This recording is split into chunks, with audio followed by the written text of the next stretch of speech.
This is Stories from the States. I'm Chris Fitzsimon. Here at States Newsroom, we know there's a lot going on around the country in every state capital. We want to thank you for being here. Today we're talking about the shakeup at the Forest Service and the fight over public lands. Republican state leaders and Trump administration officials have pushed for the sale or transfer of federal public lands. And over in the West, outdoor lovers from all sorts of backgrounds are totally against it. The University of Montana's 2026 voter survey on public lands found that no matter somebody's political affiliation, they don't want the public land sold off. We've been noticing, and it's across the lines. There's no differentiation between Republicans or Democrats. But first, the Forest Service is moving its offices from D.C. to Salt Lake City. The move will boost states' roles. However, according to Stateline reporter Alex Brown, even supporters have some concerns. We'll hear from him in a moment.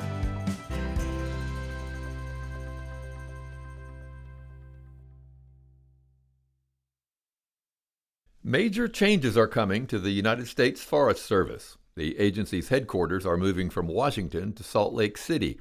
Regional management is being restructured and research stations are being closed in dozens of states. Foresters across the West see this as a shift that the agency is going to lean more on the states to help manage millions of acres of federal land. Joining us now is Stateline reporter Alex Brown, who has been covering this. Stateline is an outlet with States Newsroom. Alex, thank you for being with us. Thanks for having me on. Well, this is a enormous shift for the management of the national forests, and people who probably don't follow this every day or might live in more urban areas in the East may not understand it. Why is this such a big deal? Yeah, there's a lot of significance to kind of all the components you just mentioned there. I think the biggest thing in my coverage, and certainly with our focus on the states, is this shift from regional offices to state directors. So previously, the Forest Service has 9 regional offices, each of which oversee national forests across multiple states. Those offices are now closing, and the agency is opening up 15 state director offices, many of them in state capitals in the West, some of them with a single state focus. And from a lot of the state foresters I talked to, their understanding is that this is part of a big shift with the Forest Service. The agency has kind of increasingly relied on partners, especially state agencies, to do a lot of work on federal lands. Partnerships such as the Good Neighbor Authority have really allowed more work being done by state agencies, tribes, counties, nonprofits. And as we've seen now with the Trump administration really shrinking the workforce of the Forest Service, of other federal agencies, the Forest Service is going to be relying heavily on partners now to get more of this work done. So I guess there's a couple things. It must mean a loss of jobs of folks who are experts in the Forest Service, just for starters. That's something that there's been a lot of concern about. The agency is saying that no one is losing their positions. This is not an attempt to downsize the workforce. But a lot of conservation folks I've talked to, note that during the first Trump administration, the headquarters of the Bureau of Land Management was moved out of D.C. to Colorado. The vast majority of staff decided not to uproot their families and not to make that move. And so now when you have thousands of Forest Service staff being asked to make similar moves, there is a lot of concern that there will be attrition, that a lot of people won't want to move, whether it's from that headquarters office in D.C. to Salt Lake City or from these regional offices to the state director offices. Yeah, I remember the Colorado Newsline, a state newsroom outlet, doing a story about the BLM headquarters in Colorado sort of being a ghost town because so many people didn't come there. So overall, I know this is going to sound maybe silly, but what does the Forest Service do? Why is it so important that we have this agency that is vibrant and well-staffed? Well, it oversees a huge area of land, close to 200 million acres. It is, I think, the second largest land management agency behind the Bureau of Land Management. Especially out here in the West, it's hugely significant in rural communities. It has a multiple use mandate. So unlike the National Park Service, which is more about preservation, the Forest Service has this mix where they have timber harvests, mining, grazing, but also wilderness and wildlife habitat, watersheds, outdoor recreation. So there's kind of this balance that the Forest Service tries to maintain. And I think you could ask folks on either side, there's a push and pull of how these lands are managed. And depending on the administration, we might see different priorities. But for much of the rural West, the Forest Service is the agency that kind of has, the biggest say in what happens on this huge portfolio of lands. And it's not, I don't think it would surprise folks who are listening that the Trump administration seems to have different priorities when it comes to public lands. There's the question of drilling, that's a BLM issue on those public lands. And in Forest Service, I'm going to guess that the worry is that the Trump administration is more open to non-conservation uses of these lands. That's right. There's been a focus more on extractive uses. Trump has issued an executive order seeking to increase timber production, kind of getting more board feet off the land, limiting environmental reviews, limiting endangered species protections, as we've seen now with this vote related to the boundary waters, trying to open up drilling for mining. So yeah, a much bigger focus on extractive uses. The Secretary of the Interior has repeatedly called public lands America's balance sheet and has talked about getting more financial returns. So that is clearly the focus of this administration.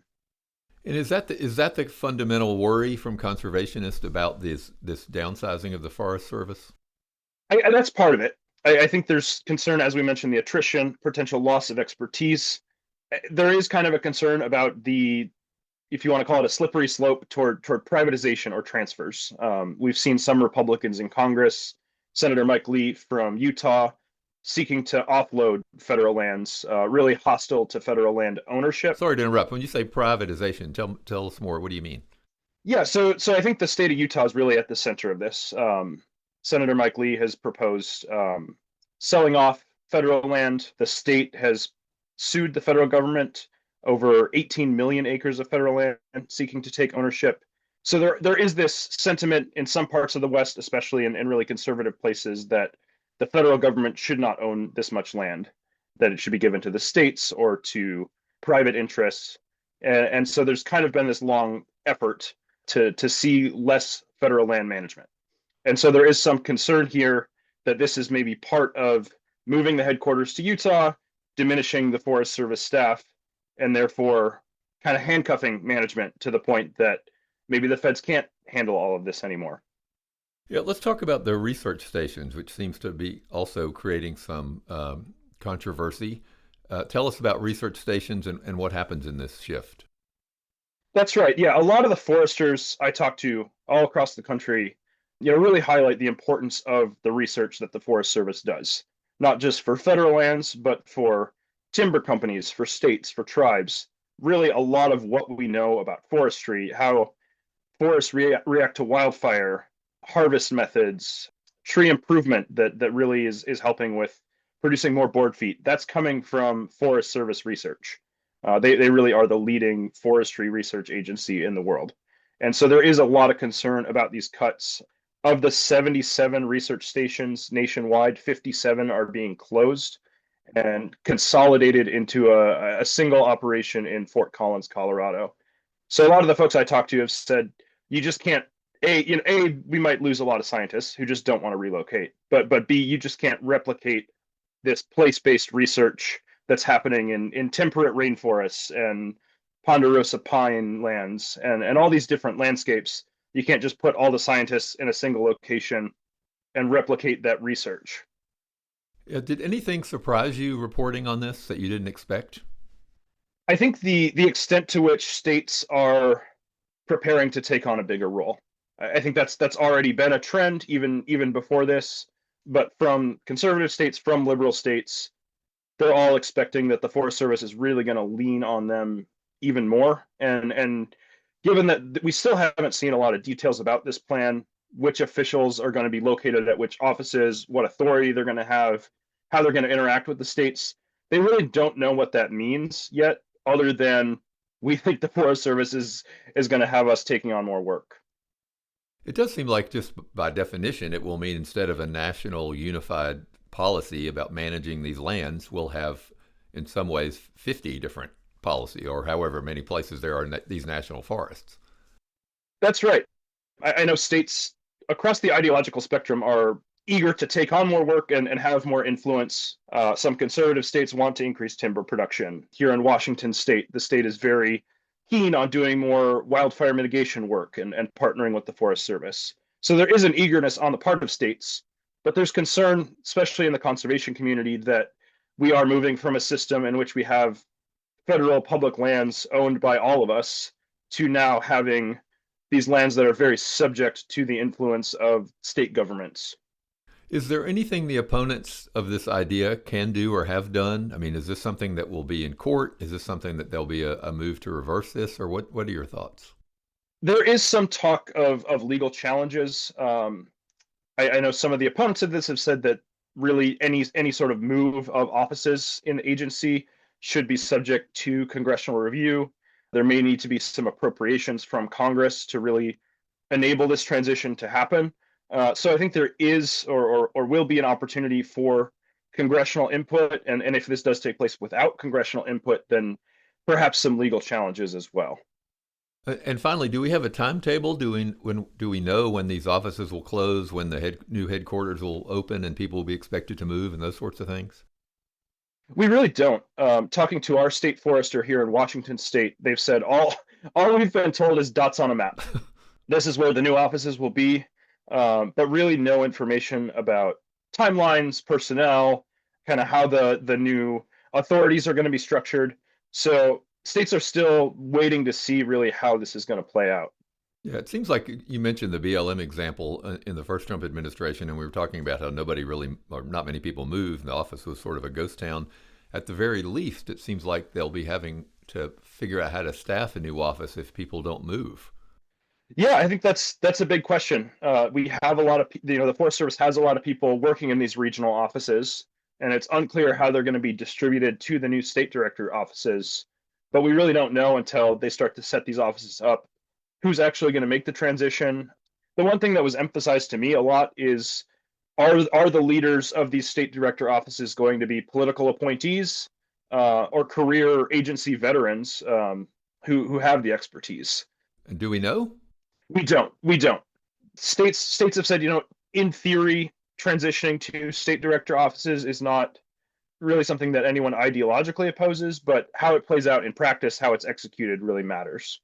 Well, I really appreciate you helping us understand what appears to be a major shift in public lands. Thank you so much, Alex. Thank you. A recent voter survey from the University of Montana showed that despite political affiliation, the majority of voters in Montana are worried about public land access and the possible sale of the lands. In a moment, we'll chat with Professor Rick Gretz on how this could play out in the election booth.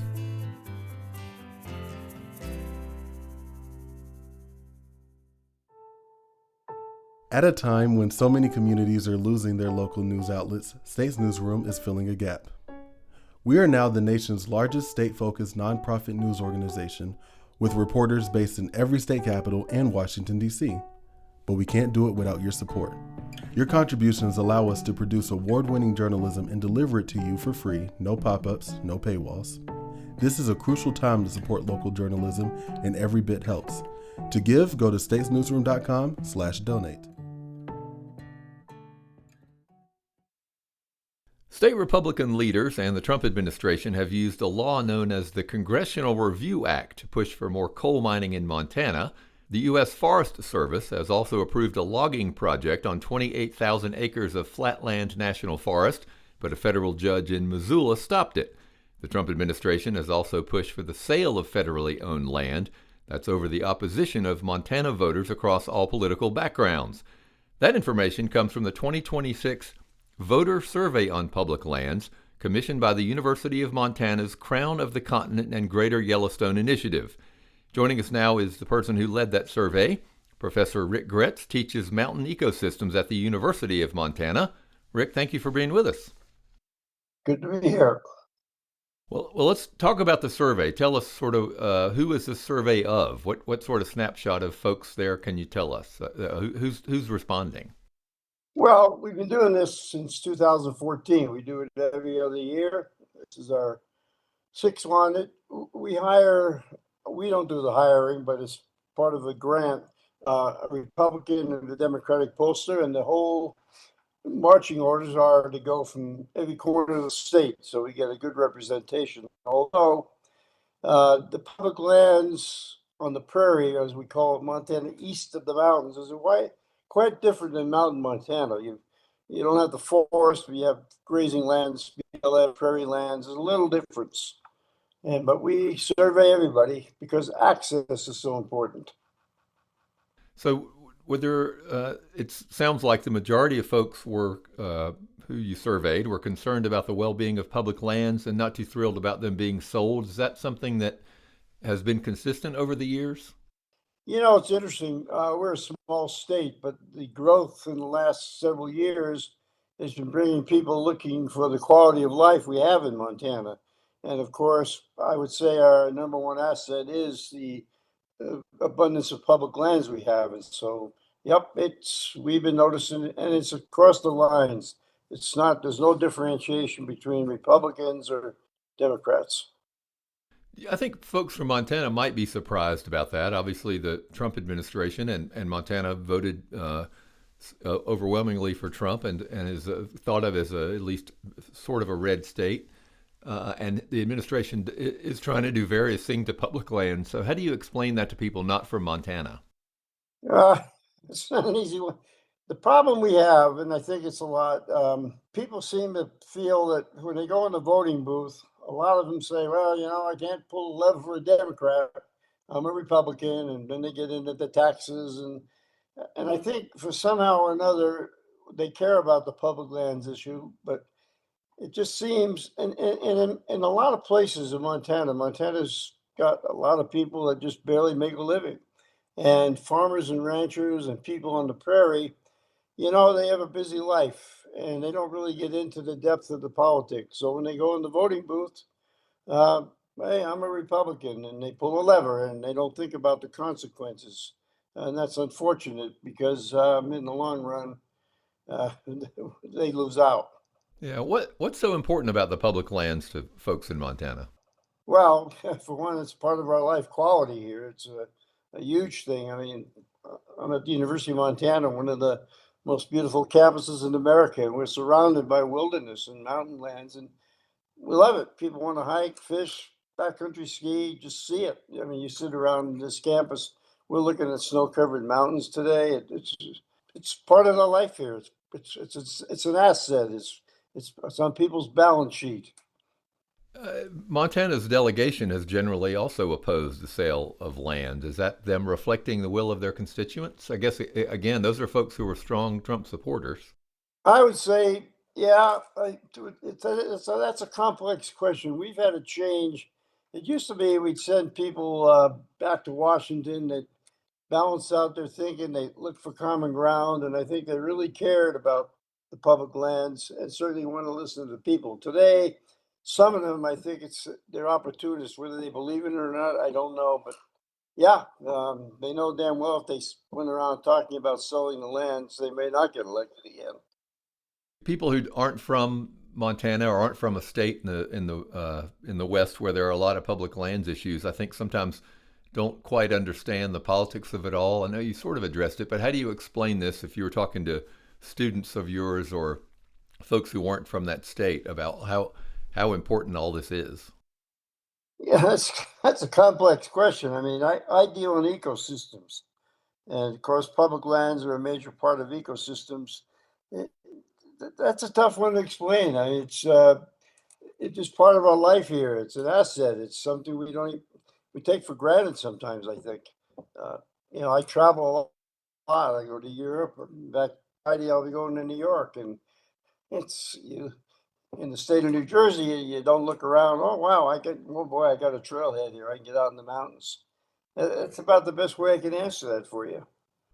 Is there anything that surprised you about this survey? You've been doing it for quite a while. Well, no, nothing surprised me. It's because I'm out in the field a lot. I talk to people. I travel the state for our work. We have a program called Community Vitality. And no, in fact, I felt it was going to be a stronger response because the new people coming here. Well, we really appreciate you doing this, doing the survey, keeping us up to date, and thank you for your time and being with us.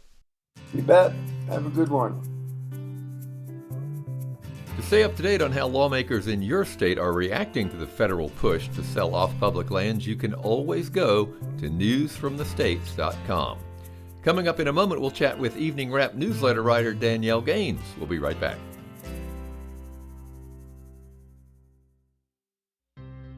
Hi, it's Nell Dunlap, Product and Engineering Director at States Newsroom. At States Newsroom, we believe journalism should be fair, fearless, and free. With reporters working on the ground in all 50 states and Washington, D.C., we provide nonpartisan coverage of the state issues that matter most to you. You can subscribe to our work by going to statesnewsroom.com/subscribe.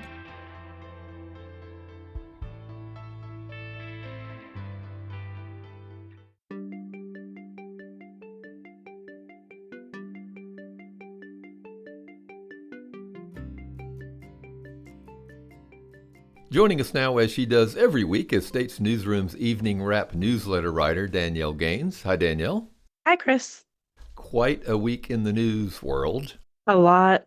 I'm looking forward to how you just pick a couple. Where to begin? I figured I'd start us off actually with a really locally important story that's part of kind of a serious issue nationwide and something that maybe you're not hearing about with all of the news going on. So that is the sepsis rate in New Jersey. Well, tell us about that. That is an odd one. Yes. So for years, the state has had a sepsis mortality rate that's above the national average.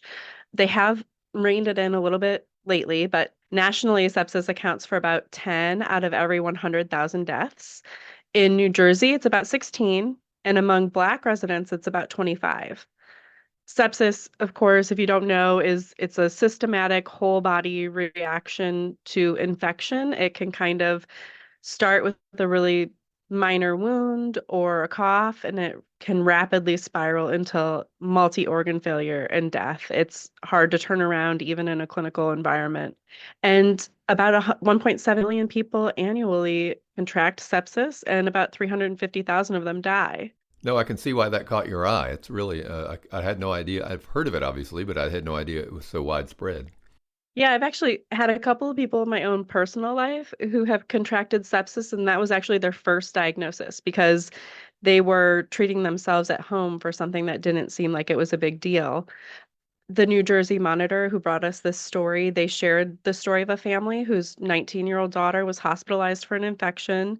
She was up joking around with her family one night. They were eating fast food in the hospital bed. And then by the next day, she was being transported to a specialty medical facility, and she sadly died at the age of 19.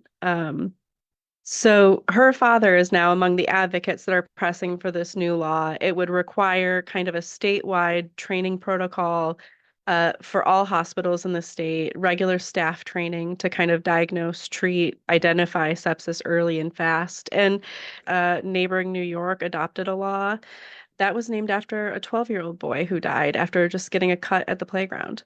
Wow, so sad. Yeah. Well, what about coming up? What caught your eye that looking forward? Well, looking forward, I think as we all are, I am paying attention to the fallout from this U.S. Supreme Court decision issued Wednesday that weakened a major tenet of the Federal Voting Rights Act. So the case, of course, is Louisiana versus Calais. It could reverberate in our politics and in our daily lives for decades. Basically, the court's conservative majority curtailed the consideration of race when drawing maps. And until now, that section of the Voting Rights Act has limited states from using maps that purposefully dilute the voting power of minority citizens. There's a lot going on here, of course. A couple of advocacy groups said that Republicans could ultimately use the decision to secure U.S. House seats directly relating to redrawing without these kinds of rules in place. This came up just as Florida was debating their maps, and they actually had given legal guidance even before the decision came down to ignore that section of the Voting Rights Act, just kind of banking on this being the decision by the Supreme Court. Yeah, I think we'll be hearing about this and should hear about this quite a bit. I think state legislatures will look much different after 2028 than they do now, and I don't think people have really come to grips with that yet. It's just so soon, but that's going to be a startling effect of this law, I believe. I think even almost bigger than the Supreme Court decision was the later conversations by officials in Louisiana saying they're going to delay the election to put this in place right away. So people are getting ready to vote, and now they may delay that election to purposefully disenfranchise some folks. It's a really quite a turn of events. Yeah, it's astounding. Okay, how about one last thing? Cheer me up. Let's see. Is it brighter? Is it not brighter? I don't know. It's interesting. So we had this great story this week about drones becoming a major pest for farmers in Indiana. So they have to deal with all of their regular crop pests and the things affecting their animals and whatnot. And now they have to deal with drones. So there are increasing reports of people flying drones inexplicably around farm properties, making people uneasy, maybe like surveilling what animal operations they have going on. Also illegally hunting using drones in the state. So there's a new law that is intended to kind of protect the privacy of these lands. And there was just some really wild stories about drone activity on farmland. So one farmer described drones flying over barns, hovering near livestock, and even entering their poultry barn and then flying back out. And the state has another law that was just recently put to the test where this like prized deer was being tracked by a drone for a week before the hunting season. And then two hunters just happened to take that deer down right at the very start of the season. And ultimately, they were found to have used a drone to help their endeavors. Their efforts, right. Well, I'm not sure that cheered me up, but it's fascinating. And as I know. Danielle, thank you very much as always. Thank you. Thanks for listening to Stories from the States. I'm Chris Fitzsimon. Mallory Chang produced and edited the podcast. David Singer produced our theme music. If you liked what you've heard today, please leave us a rating and review. It means a lot to know what you think about us. To stay up to date on the latest episodes, subscribe now to Stories from the States, a podcast from States Newsroom. It's available wherever you listen to podcasts. I'm Chris Fitzsimon. We'll talk to you soon.